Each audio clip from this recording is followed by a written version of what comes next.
como o próprio nome diz, museu histórico, é onde nós guardamos todo o acervo, né, toda a história da nossa cidade. É considerado aí entre o terceiro e quarto maior museu do Brasil em documentações, né? Então, o seu Danilo Thiago de Castro, que foi o nosso fundador, aí tem uma história de vida muito bonita, a história de vida dele que se confunde com a história do museu, onde ele dedicou a vida dele toda, né, para salvar, né, a memória da comunidade, como ele mesmo dizia, né? Ele, desde quando jovem, né, começou a colecionar ninhos de passarinho, e foi as primeiras, né, coleções dele. Em seguida já saía nas ruas, uma pessoa muito conhecida, as pessoas diziam: seu Danilo, aqui no sótão, no porão da casa, aquilo que o senhor quiser selecionar, o senhor pode levar, né, para o seu acervo. E ele nunca deixava nada.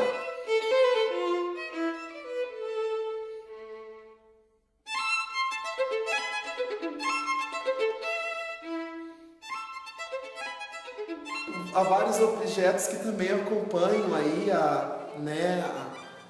o desenvolver da nossa história. Temos aqui o prelo, que imprimiu o primeiro jornal de Lages. Ganhamos recentemente também o eixo da carroça que levava as pedras para a construção da catedral, aí como doação, né, do tio Rony para o museu. Por exemplo, essas lanças aqui são um dos primeiros objetos que o seu Danilo colecionou aí para a fundação do museu, né? Essas lanças aqui que foram feitas justamente para defender Lages dos invasores, né? Outros também antigos, como o nosso lampião que temos aqui no canto dessa sala, onde o acendedor de lampião, que era uma pessoa, né, que tinha essa função, o acendedor de lampião, passava para acender os lampiões. Que quando Lages não tinha energia elétrica, nós recebemos primeiro 4 lampiões daquele ali. Então, a casa que tinha, o pessoal fazia uma festa, né? Entre outros artefatos dos tropeiros também, que além dos 3 povos que contribuíram muito para a nossa cidade, para a formação de Lages, como os negros, os caboclos e os índios, os tropeiros que por aqui passavam, porque Lages era o ponto de parada dos tropeiros, né? Então, nós temos aqui vários utensílios também aqui da contribuição dos tropeiros, como a canastra, né, o cilim, as montarias que as mulheres andavam para montar cavalo de lado, aqui os estribos também. A gente percebe um interesse cada vez maior da comunidade em vir visitar o museu. E pessoas de diversas e mais variadas idades, desde criança ao jovem, ao adulto, ao idoso. O museu tem trabalhado bem também a questão de música e teatro. Então isso tem sido um diferencial muito bacana, onde também, além dos 2 eventos nacionais que nós participamos, o Museu Thiago de Castro e museus do país todo, que é a Semana de Museus em maio e a Primavera de Museus em setembro. Então ali o museu faz atividades diferenciadas também, como oficinas, onde passamos sessões de cinema, filmes que contam a história aqui da nossa região, né? Como Edgar, o Rei do Submerso, um dos audiovisuais, vários curtas-metragens. Agora também o filme sobre a vida do Carlos Joffo do Amaral também, né? O filme produzido pelo nosso amigo Marcelo. Então as crianças, assim, além do cinema, também temos teatro de bonecos, onde a gente conta assim, de forma irreverente para as crianças, né, para os estudantes que vêm, sobre a história, a fundação de Lages, né?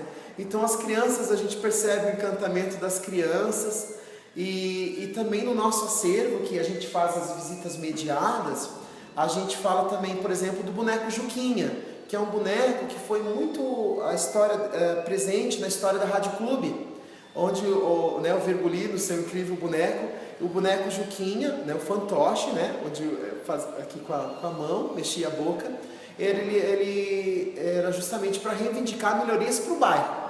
Então a gente brinca assim no teatro de bonecos: ó, crianças, será que vocês vão descobrir aqui no nosso acervo onde é que está o boneco Juquinha? E daí depois do teatro de bonecos, as crianças começam a andar pelo museu querendo descobrir onde é que está o Juquinha, né? Olha, será que as crianças vão descobrir, né, a máquina que encrespava os cabelos, né? E as crianças começam a andar pelo museu querendo achar a máquina que encrespava os cabelos, e o cabelo ficava crespo em média de 2 anos. Muito interessante, nós temos a máquina aqui, né? E daí quando acontece das crianças chegarem em casa, comentando com os pais sobre o boneco Juquinha, sempre todos os acervos aqui do museu, realmente vai despertando nos pais também interesse em vir, né? E a gente provoca também as crianças para que perguntem para os avós sobre histórias antigas da época deles, né?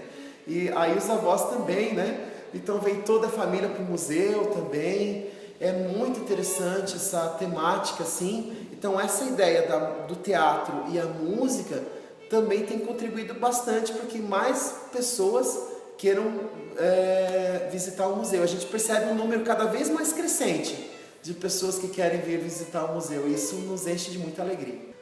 A gente fica assim pensando, né, a riqueza que tem por trás daquela história, né? Porque não são só objetos, por trás deles tem toda uma história, são objetos que pertenceram a famílias, tem todo, por exemplo, nós temos o cofre que foi doado para o museu, e uma curiosidade, quando esse cofre foi doado para o museu, do seu Boatim, né, proprietário da Ford, na época aqui, de Lages, esse cofre foi doado para o museu e nunca foi aberto. E a gente percebe que é um cofre muito pesado, e vários visitantes que chegam aqui, mas deve ter alguma coisa importante dentro desse cofre. E como ele já foi doado fechado para o museu, né, então faz parte do nosso acervo, e a gente, né, respeita o objeto, a sua forma de doação desde quando chegou aqui no museu, então a gente mantém ele fechado, nunca abrimos nada, mas a gente percebe essa curiosidade das pessoas em querer saber o que tem dentro do cofre. Assim como também uma outra curiosidade muito interessante, a cápsula do tempo, né, que veio aqui para o museu, que foi encontrada ali, né, com a demolição da obra do Colégio Aristiliano Ramos. Muitas pessoas estavam muito curiosas para saber o que tinha dentro da cápsula.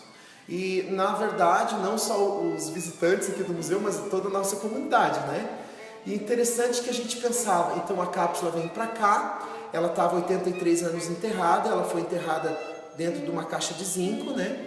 Então, era um vidro, né? A parte de vidro, e muita gente pensava, ela já veio para cá com uma rachadura, também estava 83 anos enterrada. Aí muita gente muito curiosa, mas o que tem dentro dessa cápsula? Então, assim, o papel enrolado, e a gente percebia que ele já vem com umidade, né? Devido à rachadura ali e tal, mas nós seguimos todos os passos da Fundação Catarina Escultura, com os copinhos óleo de melameuca para tirar a questão do fungos e bactéria, né? Quando chegou no momento exato que a gente percebeu a hora certa de tirar o material, o papel de dentro da cápsula, a gente percebeu que eram jornais de 1934, naqueles anos ali, aproximados, 1935, 33, que falavam justamente dos políticos da época. Aristiliano Ramos, né? Além também de estar dentro da cápsula uma carta convidando a comunidade para o lançamento da pedra fundamental da escola normal, que era o Aristiliano Ramos, o colégio, né, Aristiliano. Então, uma riqueza histórica muito grande. Enfim, daí olhando os jornais que tinham à época, né, também, eram dois jornais, então falando sobre Aristiliano Ramos, Belisário Ramos e Nereu Ramos, os políticos da época, e 8 moedas, que a gente olhando assim, por fora, dava a impressão de ser só 3, mas eram 8, né, da menor para maior. Então, uma curiosidade, né, pode representar alguma simbologia? Pode, né, então aí tudo exige um estudo. Na verdade, agora que o nosso trabalho começa, porque a gente vai ter que investigar que relação que os donos dos jornais na época tinham com os ramos também, né? Documentos que o seu Danilo deixou em papéis pequenininhos, rascunhos, mas que ele anotou uma cruzinha ali, outra cruzinha aqui. Então aí foi uma curiosidade interessante que através dessa anotação nós descobrimos onde é que era a primeira matriz de Lages, né? Que hoje é onde funciona a Escola de Artes, né? E essa mesma construção também servia para casas de teatro, para espetáculos de teatro. Então, uma outra curiosidade que nós descobrimos também. Recentemente, mais uma outra, um rascunho também que dizia como era o nosso calçadão de Lages. A cadeia embaixo, a Câmara dos Vereadores em cima, do lado a loja de maçonaria e do lado o teatro, com o pesquisador Lenilson, né? Lenilson Maia, um grande amigo nosso também, que a gente foi pesquisando e fomos descobrindo, né? Várias amizades que a gente faz aqui, né? Como Felipe Reis, Sérgio Abreu, entre outros pesquisadores, José Cláudio Mesalira, que a gente citando nomes aí, a gente vai ficar um bom tempo, mas são todos nossos amigos e que sempre nos ajudam, né, como tem o Emerson também, enfim, entre vários pesquisadores, estudantes, universitários, que a gente faz uma rede de contato aí cada vez maior. É sempre uma alegria, né, para nós que trabalhamos aqui, né, poder cuidar, né, do acervo, da história, receber os visitantes e procurar despertar esse interesse, né, esse amor pela nossa história, né, como o pessoal fala, né, o povo que sabe de onde vem, certamente sabe para onde vai. A história que se conta traz consigo uma canção, rebrota a identidade, orgulhando o meu rincão. Desde os tempos de tropeiro, corredores do passado, Danilo Thiago de Castro, nossa história tem contado. As famílias que aqui viveram, deram vida ao povo irmão, estão vivas na memória, orgulhando o meu rincão. Todo serrano que se preze, traz consigo uma verdade, que a alma do museu é a alma da cidade. Todo serrano que se preze, traz consigo uma verdade,